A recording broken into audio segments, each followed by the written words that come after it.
السلام عليكم ورحمة الله وبركاته وأنا سلام الدمانة قيادة كحران جنرال كهاجا أكاديمي بإذن الله الباري وحن مركز هذا كسر دوينا يا فيديو جين استحادة إن كسمينا نبوغ اللي اسمها قوس كده عن كعروته هي موضوع إني ها قوس هجاكسني وقرن هجاكس مركز هذا كسر دوينا يا داود يا كسر دواد هاجا أكاديمي هل كان وحن نقول بلا ودنا قضب كأسلس جيني ها habka doorashada guurka ka hor waxaan ka soo hadalnay guur iyo arrimihiis aan ka soo hadlaynay waxyaabaan ka soo hadlaynay waxaa ka mid ahaa doorashada guurka ka hor ayaa ka mid ahay oo aan soo sheegnay bayaamo cad oo runtii muujinaya haddii aad waddooyinkaas iyo duruqaasi aad soo marmarto ama marka hore ka soo fikirto inaad guulaysan kartid iyo sidoo kale waxyaabaha saameynaya noloshaas ku salaysan guurka waxyaabaha saameynaya ayaan sidoo kale soo tilmaanay ayaga haddaba maanta waxaan rabnaa inaan ka sheekaynaa amaan ka hadalno qodobkeenna waa qodob runtii muhiim ah waana habka doorashada guurka ka hor habka doorashada guurka ka hor inaad doorato qof kugu habboon u dhaqanma noloshaada iyo shakhsiyadaada waa arrin ka baarandeg iyo ka fikir aad u fara badan u baahan maxaa yeelay habka doorashadaada waxay guul ama guuldarro u soo hoy doontaa hanaanka hufnaanta iyo haybadda qoyska aad dhisi doonto mustaqbalka waana hubaal haddii aad ku fashilanta doorashadaada waxaad ku fashilantay qoyska aad dhisi doonto hagaagsanaantiisa islaamku wuxuu bogaadiyey hagaajinta doorashada guriga ka hor waxaana laga wariyey suubanaha naxariis nabadgelyo korkiisa ahaatay inuu yidhi haweenka afarku guursada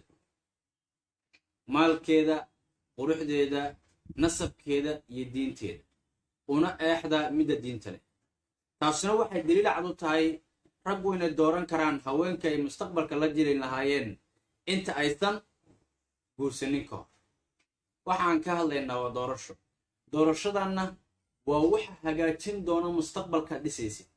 waa waxa ka dhigi doona gurigaaga mid hagaagsan oo ku socda waddan nadiif ah oo aan wax qodxa iyo wax dhibaato lahayn toosinta iyo taraanturra ka ilaalinta qoyskaagu waxay tub wanaagsan u fali doontaa ubadka aad dhali doontaan sidoo kale waxa suubanaha naxariista nabadgelyo korkiisa ahaatee laga wariyey inuu yidhi hadduu idiin yimaado nin aad ku qanacdaan diintiisa iyo akhlaaqdiisa u guuriye taasina waxay caddaynaysaa in uu raggu in ay dumarka loo doori karo ayna dooro karaan cidda mustaqbalka ay guursanayaan marka aan leenahay loo doori karo maaha waalidku inuu ku jujuubayo ubadkii wax uusan ubadku raalli uusan ka ahayn oo ubadkii sidaa uu ku galo nolol aan mustaqbal iyo iftiin midna lahayn waan ognahay waalidku xumaan nooma doorayo balse fikradda aabbaha ama hooyada iyo fikradda ubadku way kala duwan yihiin sibuu cunugani wax uga helaa sibuu ubadkani wax u jecel yahay sibuu ubadkani u danaynayaa qofka uu isagu mustaqbalka la gelayo waalidka aabbaha iyo hooyada midku doonaba ahaadee way ka dhex bixi doontaa gabadhan wiilkuu ka dhex bixi doono isagoo noloshiisa mustaqbal la qaadan doono ruux kale oo uga baahan barasho cusub markaas haddii uusan middan iska hagaajin waxaa mararka qaar laga yaabaa inay gabadha ama wiilku uu doonayo ruux aan diin iyo akhlaaq toona lahayn ruux aan noloshaba mansab iyo munaasib aan ku ahayn ruux aan ku wanaagsanayn ruux wanaagsan ula jaanqa xaaladaasoo kale waalidku waxay waajib ku ah inay ka celshaan ubadkooda hogtaas uu ku dhacayo maxaa yeelay waalidku mar kastaba ubadka wuxuu u yahay indho laakiin waxaa laga cararayaa inuu waalidku jujuub iyo qasab arrin ah ay timaado oo sidaa noloshii guurka ay ku dhinto waalidku inuu u soo dooro aabbuhu gabadhiisa wiil wanaagsan waa wax caada ah oo la yaqaano mar walba balse haddii gabadhani iyo wiilkani aysan isdabci keeni karin wiilku aabba keenay waa wiil wanaagsan akhlaaq leh fiican oo noloshan wax ka fahansan qof toosan ah gabadhan ayadana sidoo kale wanaagsan tahay balse waxaa laga yaabaa in aysan isfahmaynin labadooda haddii xataa aabbuhu uu la jeclaaday gabadha wiil waxaa habboon in gabadha iyo wiilku marka hore isbartaan marka hore iyagu inay sameeyaan muqaasaro iyo wada sheekaysi after conversation kadib haddii ay meeshaas timaado satisfying iyo confidency oo in la isku qancaayo timaado gabadhiigu isku qancaan xaaladdaa kadib ayay imaan doontaa inuu waalidku jacaylkiisa hirgalo balse haddiiba gabadhii aysan ku qanacsanayn wiilkii ama wiil gabadhii isku qanacsanayn labada qof waxa la iskala doono runtii waxaa ka imaan doonta mustaqbalka ee guriga dhismihiisa hog badan iyo haadaan badan oo madow inay galaan. haddaba daawade marka gabadhan ama wiilkan i daawanaya amaba qofkan i daawanaya mustaqbalka kale nolol iftiimaysa inuu samaysto, haddii baan arganay diinteenna macaane inay ogoshahay bogaadisayna in lays dooran karo, aadna dooran karto qof ku wanaagsan nolosha. su-aashu waxay tahay qaabkee wuxu dooranaysaa marka? how many ways ayaad maraysaa si aad u hesho qof adiga compatible kugu ah, qof adiga kugu habboon si aad u hesho? wadooyin noocee ayaa lagaga baahan yahay, duruq noocee ayaa lagaga baahan yahay inaad marto? qodobadan aan sheegi doonaa uma baahna keliya inaad dhegaysato, balse waxay u baahan yihiin inaad qalinay bug soo qaadato, aad qorato si ay kugu yeeshaan dhadhal. waana hubaa haddii aad jaranjaradan ee waddadan aad raacdo inuu maxsuulu kuu soo baxaya noqon doona mid kulaali geliya adiga. intaan u geligelin qodobada waxaan ku dareensiinaya oon ku fahansiinayaa hal qodob oo muhiim adiga ku ah. maadaama nolosha mustaqbal ee guur ay tahay mid aad ka doonayso ubad wanaagsan inay ka soo baxaan, halka maroo ubadkaagu hillada kaaga baahan yahay waa marka aad hooyadu doorayso ama aad aabbahood u doorayso. haddaba hagaaji aabbaha aad dooranayso si ubad wanaagsan aad u hesho, ama hagaaji hooyada aad dooranayso si aad ubad wanaagsan u hesho. allah subxaanahu wa tacaala ayaaba dadka isu dooray oo qof walba qofku guursan lahaa waa calafka wax isu keenaya, balse ogow qof dadaalay ilaahay dadaalkiisa ma dayacay. haddii adigu aad juhdi ku bixisaan ruux wanaagsan hesho, ugu yaraan waxaad ka dhowrsanaysaa amaad ka badbaadaysaa hogo badan oo aad ku dhici lahayd haddii aadan taxliilin samayn. qodoba koowaad, sii naftaada waqti yar oo ay uga fakerto qaabka ay jeceshahay in loola dhaqmo iyo astaamaha ay jeceshahay inuu yeesho hogaamiyaha mustaqbalka ay doonayso ama hogaamisada mustaqbalka ay doonayso. kayf fikir, give a time yourself. naftaada waqti sii meel farayso 10 daqiiqo, 15 daqiiqo, 20 daqiiqo, 5 minutes at least. kadibna noloshaada weydii, qofka aniga aan doonayaa maxaan ka rabo behavior, sideen doonayaa anigu inuu interactiga aniga ila yeelanayo u noqdaba, la falgalku aniga ila falgelayay siduu ila dhaqmayaa sideen raba in noqoto. astaamo noocee ah ayaan uga baahanahay qofka mustaqbalka aan la wadaagay, sideen rabaa inuu ila dhaqmo, qof noocee ayo waxa adiga choiceka ku aad xulanayso. point garee. next point, soo qaada qaran iyo buug, kadibna ku qor astaamihii iyo qodobadii ay naftaadu ku siisay marka aad la showrtay, waxa aad iskula qanacdeen, heshiiskii labadiina dhex mar adiga iyo naftaada, qodobadii ka soo baxay noodgaree si aad u iclaamiso harooti. waxaan dhisaynaa waa dowlad ma ahan dhildheel, dad baa u qaba dhayl inaan ka hadlayno. na waxaan dhisaynaa waa mustaqbal, waa dowlad. qodobada soo baxaya in la shaaciya loo baahan yahay. ila soco. next point, qodobkeena saddexaad, raadi ruux la astaamihii iyo dhaqamadii aad soo qoratay oo aad ku qanacday naftaada markii aad la showrtay. markii naftaada aad wada showrteen qodobadii soo baxay waxaad raadisaa cid bal fulin karta qodobadan inay jirto. raadi ruux la astaamihii iyo xulashadii aad samaysay, kriteeriyadii behavioriska aad ka fiirinaysa qofkaas, bal raadi inaad helayso.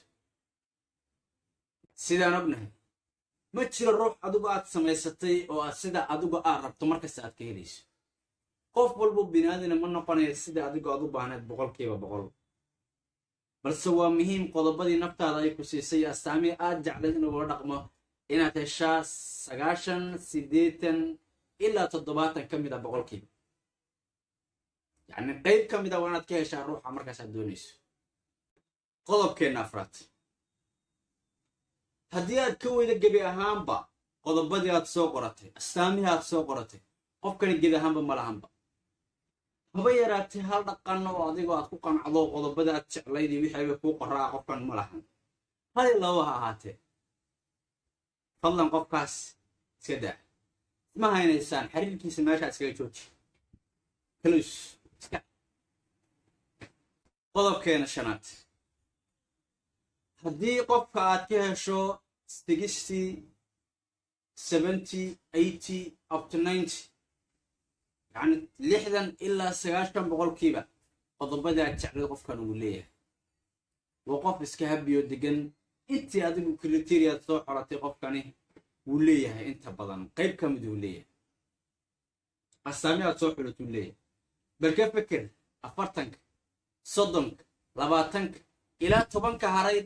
adigu inaad ka maarato ka tanaasuli karto qodobada bal ka fikir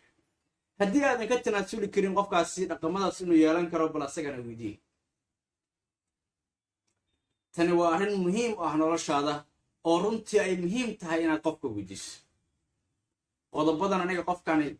qofkan intaas qodoban baan aniga soo qortan soo xushay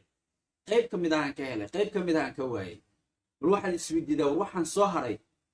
qaybtan waa soo hartay intaan boo dhaqan ma lahan qofkii saaxiibkii xiriirka la sameynaya amaana wada socono ma lahan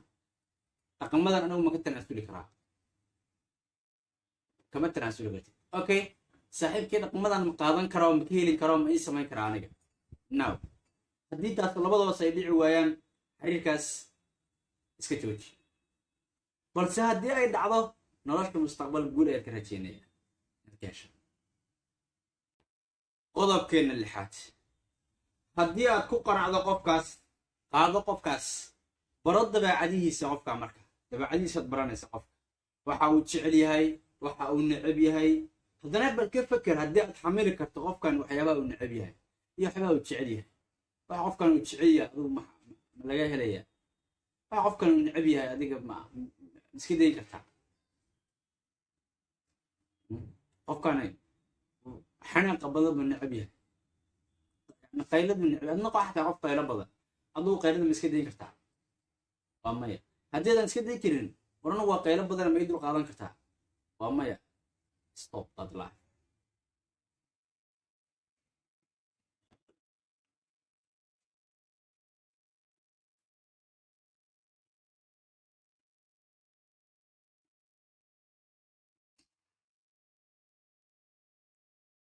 waxaad heshay qof aad dabeecadihiisa aad xamili karto wixii abiga adiga aad doonaysana aad ka helayso bar qofka dabeecadaha sidaan baan jeclahay sidaan baan jeclahay sidaan baan jeclahay sidaan baan jeclahay weliba qoraal dabeecadahaaga qofka bar tusi ka dhaadhici u sheeg haddana bal waxaa fiirisaa qofkaas dabeecadahaaga inuu xamili karo inuusan xamili karin haddii qofkaas uusan dabeecadahaaga xamili karin adigu isweydii berinaad dabeecadaha qofkaas uusan xamili karin aad iska dayso haddii aad iska dayn karto dabeecadahaas inta qofkaas uu xamili karan aad qaadan karto noloshaasi way noola soconaysa xiriirkaasi ma guuldaraysan doono mustaqbalka insha allah balse haddii ay taasi dhici weydo noloshaa iska jooji xiriirkaas ka kansal waqti badan iskaga khasaarin 6 sano 7 sano 8 sano ku khasaarin qofkaas nolosha sida caadigaana sax ma ahan 7 sano 8 sano qof wada socotaan 4 sano wada socotaan until 3 years na wada socotaan sax ma waan ka hadli doonaa insha allah muuqaalkaas xiriirka dheeraada waxyaabaha buriye muxuu buraa waan ka hadli doonaa biidni ilaahi albaari insha allah qodobkeena 8aad qofkii aad ka hesho weydii bal inay u degsan yihiin qofkan asaga qodobo xeerar iyo ruulal iyo sidoo kale astaamo u degsiyo doonayo qof inuu ka helo bal weydii asaga wax qodobo kriteed qofka ku xiranaysa ma jira adiga waxaad jeceshahay qofkana ka heshay ma jira haddii uu ku yiraahdo haa bal adigu fiiri bal qodobadaas inaad kuwa ka soo bixi kartaa adigu ma buuxin kartaa shuruudahaas may haddaadan buuxin karin noloshu haddii aad buuxin karto horaa loo soconaya bal qodobadaas inaad buuxin karta isweydii haddii ay timaado qodobadaas inaadan buuxin karin bal asaga weydii intaana qodob adigu aadan buuxin karin in laga tanaasuli karo halahan dhan waxaa loo marayaa waxa weeyaan in qoyska la dhisi doonaa uusan marnaba dabac iyo qilqeyl iyo rafaad midna uusan la kulmin on the way in la ahaado xeer iyo qodobbaa lagu soo heshiiyey waxaana waa dowladda dhisayaan ma ahan dhildhil ma ahan kaftan ma ahan ciyaar madaxweynead soo saaraysaan ra-iisul wasaaraad soo saaraysaan qodee qof ruuxiya soo saaraysaan bini aadamkii duniyadan hogaamin laad soo saaraysaan maadaama duniyadan hogaamin laad soo saaraysaan waxaana waa dowlad marka si dowlad camal in looga shaqeeyo weeyaan loo dejiyo qodobadiisii wararkiisa weeyaan laguna socdo kumara qodobkeena ugu dambeeya haddii aad qodobada buuxin karto isaguna uu buuxin karayo ama uu ka tanaasulayo waxyaabihii asagaa tiisa aad buuxin weysay ama adigu aad ka tanaasushay waxyaabihii asiga uu lahaa adigu aad buuxin weysay shuruudihii oo aad nolosha meel dhex isugu keentaan dabcan markaas waxaa ka soo baxaya meeshaas inaad nolol mustaqballo wanaagsan aad dhisi kartaan gebagabada ugu dambayn nolosha mustaqbal ee guri la dhisayo sidaan hore usoo sheegay marar badan aan kuu celishiyey waa nolol sida dowlad oo kale ah waxaana loo baahan yahay noloshan in laga bilaabo dhismo adag si dhismahaas adag uusan u dumin haddii aas-aaska noloshan ay dunto ama isagoo asaasku dunsan yahay nolosha la soo galo noloshaasi masi jirido hal dabaylo ku dhacdan baa ku filan bas warka deriskaa ku filaanaya warka nacabkaa ku filaanaya noloshiina ay dunto markaas balse hadday basement noloshiinu lahayd hadday basement noloshiina it gonna be difficult way adkaan doontaa noloshaas inay destroyed noqoto ina dudumiyo way adkaan doontaa noloshaas insha allah videogana video ka xig waxaan uga hadli doonaa tusaalooyin ku saabsan qodobada aad degsanaysid waxaan soo sheegay in qodobo la degsanayo shuruuc inaad qoranayso rules shuruuc iyo rules inaad qoranayso qodobadaad qoran doontaa waxyaabaha ay noqonayaan iyo si wax loo baahan yahay noqdaan iyo tusaalooyin ku saabsan ayaan ku bixin doonaa videoga ka xiga biidnillahi taala waxaan ka hadli doonaa bal sidee u degsanaysaa qodobada ilaa 51 questions oo aad tahay inaad isweydiidayaan ku falanqeyn doonaa videoga la socda biidnillahi taala waxaan kaga tegayaa sidaas iyo ammaana allah rukuma janalkaaga academy si ay kuu soo garaan fideesha noocan iyo kuwo kale oo fara badan waxaana sidoo kale janalka dhex yaalla xisaabaad iyo maadooyin kale oo scientifiga iyo sidoo kale maadooyinka computer science computerka iyo waxyaabaha la xiriira graphic designka ayaa yaalla janalka sidoo kale ka faa'iido si wanaagsan ayay leeyahay